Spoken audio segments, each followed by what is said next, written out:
करते ये वाला सम से स्टार्ट करेंगे। ओके, यहाँ पर देखो ये टाइप 2 नहीं है, एक्चुअल में ये टाइप 2 का ही है, बट इसको हम टाइप 3 लेबलिंग करेंगे बिकॉज इसमें ऐसा नहीं है कि सम ऑफ दिस इक्वल टू ये वाला आ जाएगा, इतना इजी से ये आएगा नहीं, तो इसलिए इसका नाम नंबर हम टाइप 3 में लिखेंगे। ओके, तो ये करेंगे कैसे? पहला जो मैथ लास्ट क्लास में हुआ था, वहाँ पर क्या हो रहा था, सम इस तीनों का सम ले ले या इस तीनों का सम ले ले, तो मेरा ये वाला पोर्शन आ रहा था, बट यहाँ पर नहीं आ रहा है। ओके, तो हम यूजिंग प्रॉपर्टीज ही करेंगे। ये वाला एग्जाम में भी बहुत आता है, तो वहाँ पर कुछ लिखा नहीं होता है, तो सिंपल तोड़ोगे तब भी आ जाएगा। ठीक है, अगर यूजिंग प्रॉपर्टी लिख दिया तो कैसे करेंगे। और सिर्फ यही नहीं, इस वाले टर्म मैथ में बहुत कुछ ऐसा सीखेंगे जो आगे वाले बहुत सारा मैथ का मतलब तुम्हारा नज़रिया बदल देगा। ठीक है, तो इस वाले मैथ में थोड़ा अच्छी तरीके से देखना। ओके, आगे करते हैं। अब प्रॉब्लम ये है कि इसमें स्क्वायर है, इसमें बी स्क्वायर नहीं है, तो ये वाला नहीं आ रहा है। बट एक चीज को अच्छी तरीके से देखो, यहाँ पर देखो A B c A clear हुआ। ऐसा कोई भी मैथ में अगर मिला, कोई भी मैथ में, तो हम ज़्यादा सोचेंगे नहीं। क्या इसमें देखो और एक चीज़ अच्छी तरीके से देखो, इसमें अगर हम ए कॉमन लेना चाहे इस लाइन से, इसमें ए है, इसमें ए है, बट प्रॉब्लम है इसमें कहीं पर ए नहीं है। और यहाँ पर भी देखो, अगर हम ए कॉमन लेना चाहे यहाँ से, मतलब इस वाले कॉलम से, तब इसमें भी ए है, इसमें भी ए है, बट इसमें ए नहीं है। मतलब ए नहीं है मतलब ए इंटू में नहीं है। अगर ए ऐसा इंटू में रहता तो हम इजीली कॉमन ले पाते।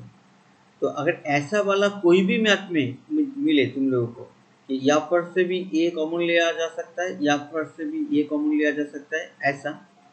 अदरवाइज यहाँ पर देखो, यहाँ से भी तुम बी कॉमन ले सकते थे, बट इस वाले टर्म में कहीं पर बी इंटू नहीं।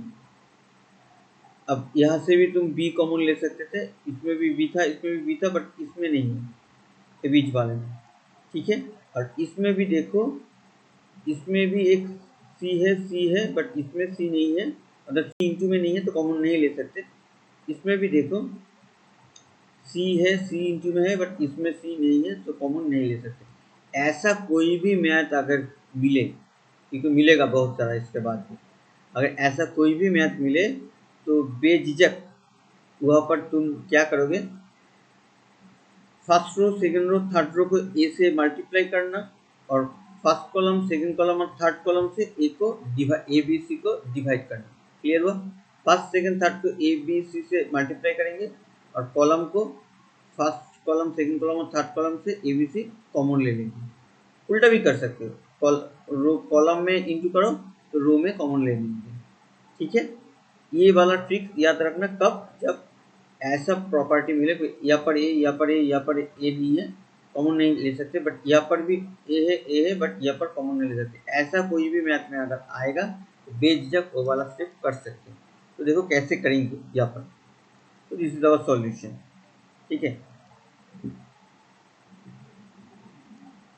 Square a B c a b b square 1 b c a c b c c square plus 1।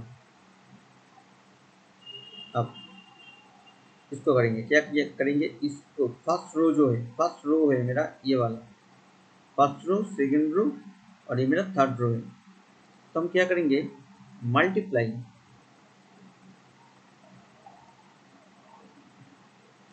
Multiplying multiplying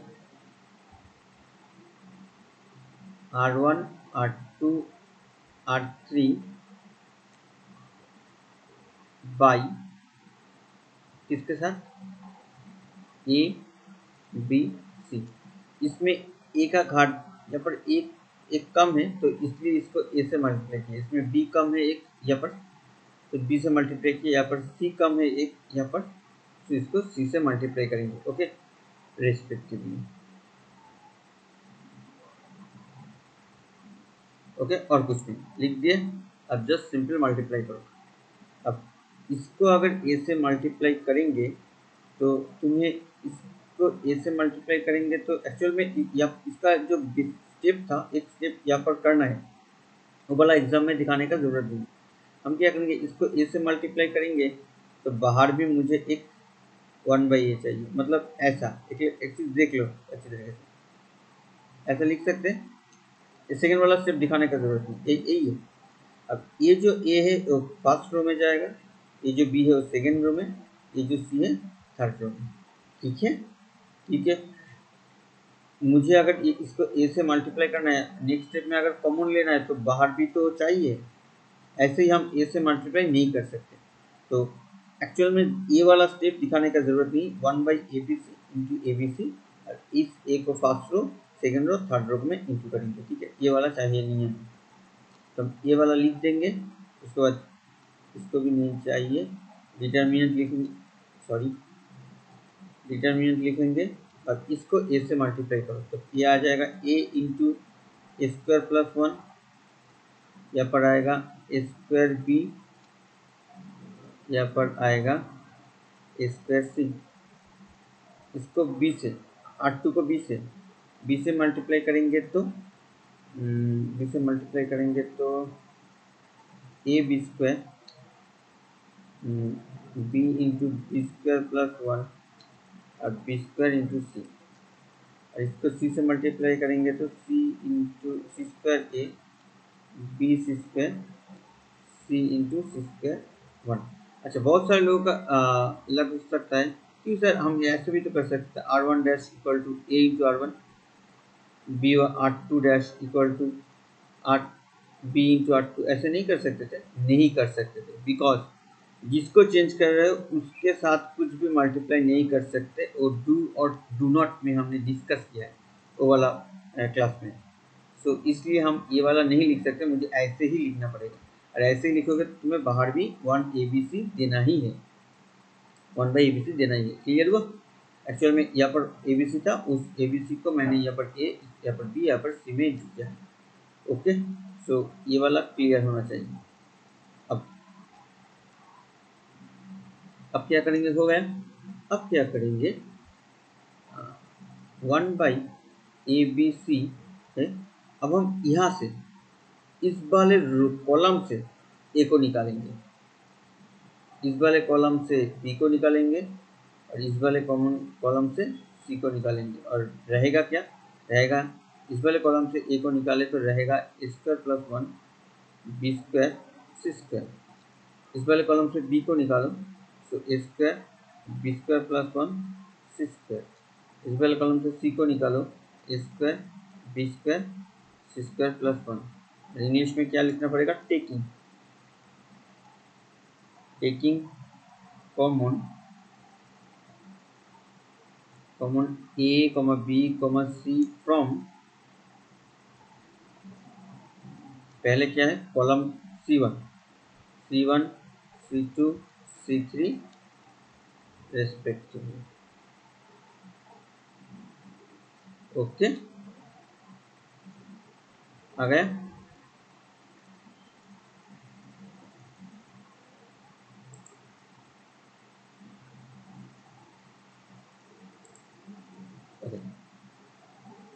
अब नीचे करते हैं, इसके आगे करते हैं।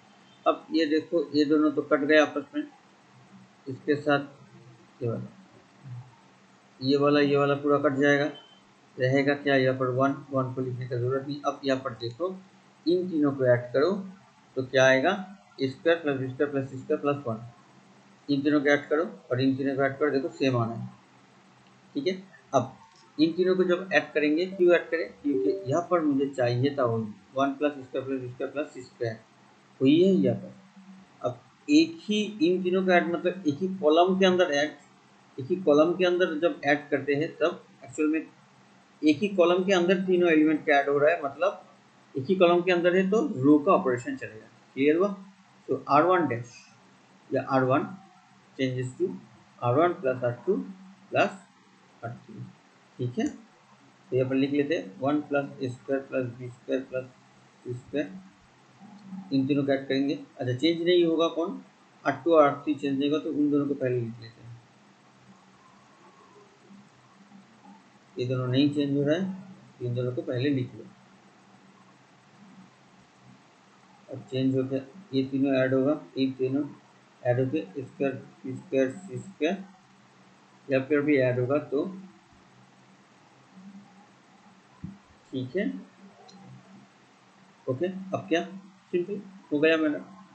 अब 1 प्लस स्क्वायर प्लस सॉरी हाँ 1 plus square plus b square plus c square, इसको हम कॉमन ले लेते हैं, तो हमारा क्या आ जाएगा?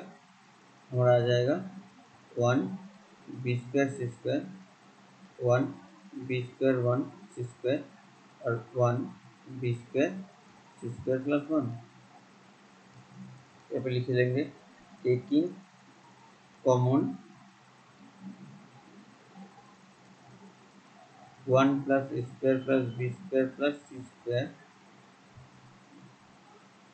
फ्रॉम, कौन सा है? फर्स्ट रो से मैंने कॉमन लिया फ्रॉम R1। ठीक है, अब मेरा देखो 1 1 1 आ गए, हम हमें क्या चाहिए? अब 1 0 0, बाकी का तुम लोग को आता है, खुद कर सकते हो, या तो यहाँ पर भी देख सकते हो, स्किप करके भी देख लो, कोई प्रॉब्लम नहीं, क्योंकि वही करेंगे। मुझे 1 0 0 चाहिए, तो 1 0 मतलब इसको मुझे फिक्स रखना है, दैट मीन्स ये वाला कॉलम को मुझे फिक्स रखना है। तो ऑपरेशन क्या चलाना है? ये वाला कॉलम को फिक्स रखेंगे, दिस माइनस दिस, मतलब इन दोनों के बीच में माइनस होगा, मतलब एक ही रो के अंदर माइनस होगा, मतलब कॉलम का माइनस। तो C2 dash equal to C2 minus C1 and C3 dash equal to C3 minus C1। C1 को मैंने फिक्स किया, तो यहाँ पर हम C1 को पहले लिख लेंगे। अब दिस माइनस दिस मतलब ये 0, दिस माइनस दिस मतलब तो दिस ये वाला माइनस ये वाला, तो करेंगे तो क्या आएगा? 1। दिस माइनस दिस ये वाला चल रहा है, दिस माइनस दिस 0। सिमिलरली यहाँ पर भी 0 0 और यहाँ पर 1। ठीक है,